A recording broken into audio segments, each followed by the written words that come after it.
Donc si vous débutez et vous cherchez ce que vous pouvez acheter. Yo, bonjour la famille. J'ai décidé de faire le court-métrage pour expliquer certains outils de réparation. En fait, pour vous présenter les outils de réparation que j'utilise. Donc si vous débutez et vous cherchez ce que vous pouvez acheter, les outils que vous pouvez acheter, je vais vous montrer quelques outils dont je me sers tous les jours pour réparer. Dans on répare là les outils qui sont vraiment indispensables. Dans notre outil qu'on va voir aujourd'hui, c'est le bon, on appelle ça le fast charger. Donc le chargeur à support aussi. Là c'est pour en fait son rôle premier c'est de charger le téléphone. Sauf comme ça haute fonction que ça montre la consommation. Donc là si brancher un téléphone sur ça, que le téléphone soit éteint ou que le téléphone ait un problème d'afficheur, avec ça tu connais au moins si le téléphone charge ou pas. Ok, donc pour moi ça c'est le premier outil. Donc si vous voulez débuter en réparation, la première chose qu'il faut acheter c'est ça. C'est vraiment indispensable parce qu'avec ça on détecte la marche des pannes en utilisant ça. Et ça ne coûte pas cher, donc c'est jamais compris entre 10 000 et 20 000. Et c'est indispensable. Donc je vais commencer par allumer, on va voir, vous montrer comment, étape par étape, comment on l'utilise. Et ça va prendre on peut brancher jusqu'à 6 téléphones en même temps et en contrôlant le voltage et l'ampérage. Ok, je vais brancher et vous montrer comment ça fonctionne. Ok les amis, là maintenant je vais vous montrer comment ça fonctionne. Donc j'ai branché mon appareil et là j'ai mis deux cordons. Je vais avoir enlevé un cordon. Je vais enlever un cordon. Donc comme vous pouvez voir ici la tension de sortie, ici on a 5 volts. Ici juste là on a l'ampérage. C'est ça que j'appelle généralement la consommation. Bon, je préfère dire la consommation, mais on a l'ampérage. Donc lorsqu'on branche un téléphone, ça montre la consommation juste ici. Donc en fait ça nous indique si le téléphone charge ou pas. Et aussi ça a aussi d'autres fonctions, mais comme ça c'est la présentation, je vais m'arrêter juste au niveau des charges de téléphone. Dans d'autres vidéos, je vais vous expliquer comment détecter. Parce qu'avec ça aussi, on peut détecter déjà le problème de carte mère, les problèmes qui sont généralement liés au CPU, au EMC ou au chargeur IC. Ok, bon, je vais brancher notre premier téléphone. Juste ici, j'ai un iPhone, je vais brancher.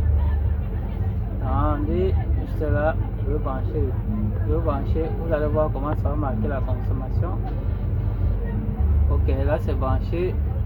Juste là, ici on voit que, juste ici, on voit qu'on a 5 volts et que notre téléphone consomme 1,1 ampère.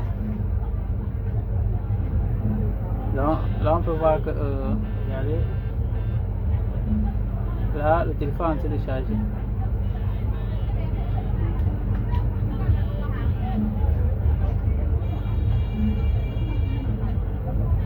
Là, le téléphone est en train de charger. Là,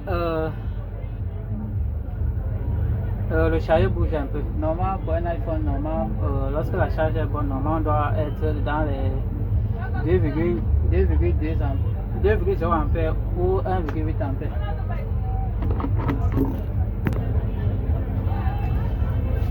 Donc, là, on voit que notre iPhone charge normalement.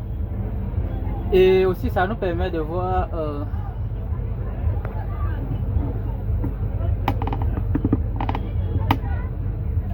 aussi, ça nous aide de voir si notre téléphone charge mal ou pas. Parce que lorsqu'on a les ampérages, parce qu'en fonction des valeurs de la consommation,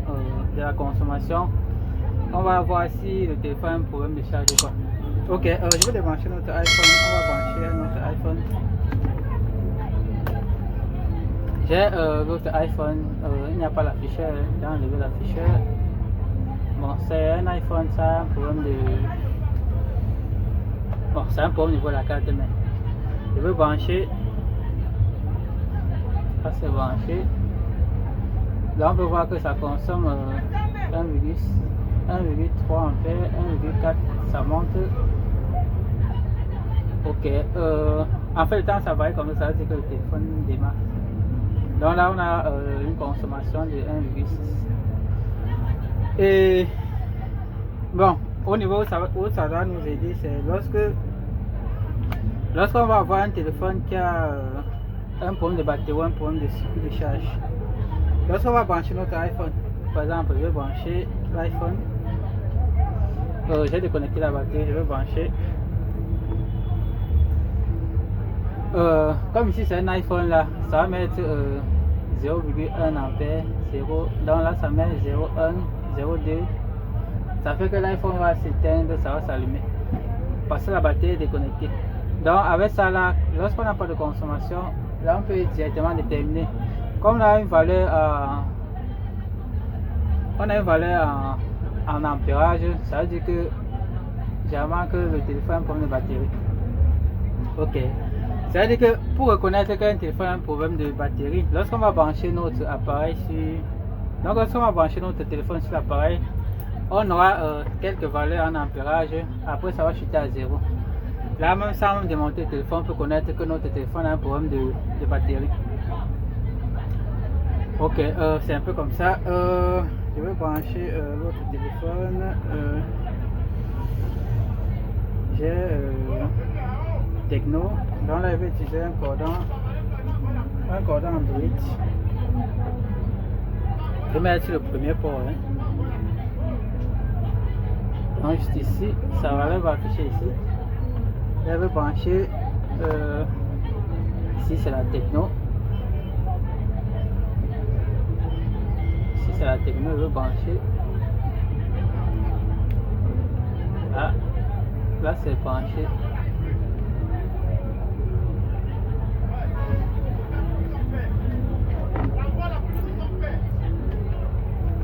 Ok, là c'est branché. Il n'y a rien. Bon, en fait, généralement lorsqu'on branche un téléphone et qu'on n'a rien comme ça, là, ça veut dire que là ça doit être le problème de circuit de charge. Donc ici, la première chose à faire, c'est de changer le circuit de charge. Dans ce cas-ci, lorsqu'on branche un téléphone et il n'y a pas de consommation, tout reste à 0,0. Ça veut dire que là, c'est un problème de... Là, c'est un problème de circuit de charge. Là, il faut changer le circuit de charge et pense que le téléphone va donner.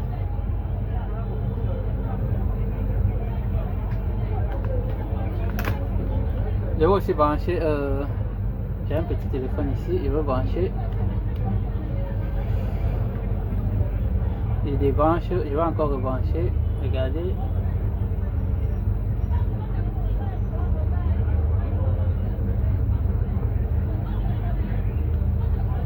Ok, là c'est branché. Là ça consomme, c'est un petit téléphone. C'est un petit téléphone à bouton, là ça consomme 0,6.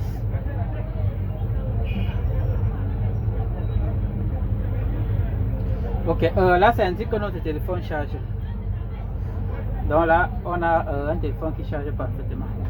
Bon, ce que je tenais à expliquer c'est que dans d'autres cas, si par exemple on a ok les amis, bon, pour résumer un peu les diagnostics dont je parlais, c'est-à-dire que lorsqu'on branche un téléphone sur ça et qu'on a soit on a une consommation ou on n'a pas de consommation, parce qu'on peut avoir une faible consommation ou on n'a pas de consommation. C'est-à-dire que lorsqu'on n'a pas de consommation, la première chose à vérifier, ça doit être le circuit de charge. Et si on a une consommation,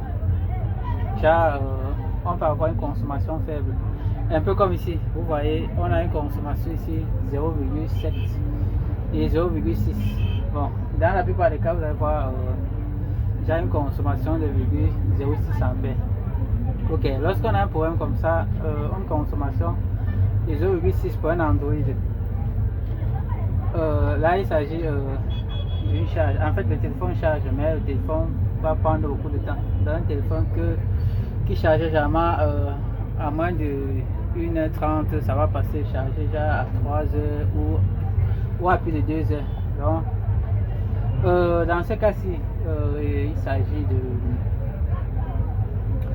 bon, parfois ça peut être que le circuit de charge est un peu endommagé. Parfois c'est directement lié à la carte mère.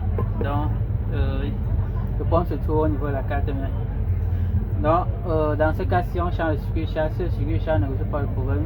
Le problème est au niveau de la carte mère. Parce que généralement pour les téléphones Android de charge Techno, que ce soit Techno, Itel, une bonne consommation, donc ça doit afficher au moins 1,1 ampère pour qu'on s'assure que notre téléphone charge très bien. Bon, vous avez branché un téléphone en utilisant un cordon fantôme. Donc il faut que ça soit au-delà de 1,1 ampère. Bon, disons au-delà de 1 ampère. Là, ça va nous montrer que notre téléphone charge normalement.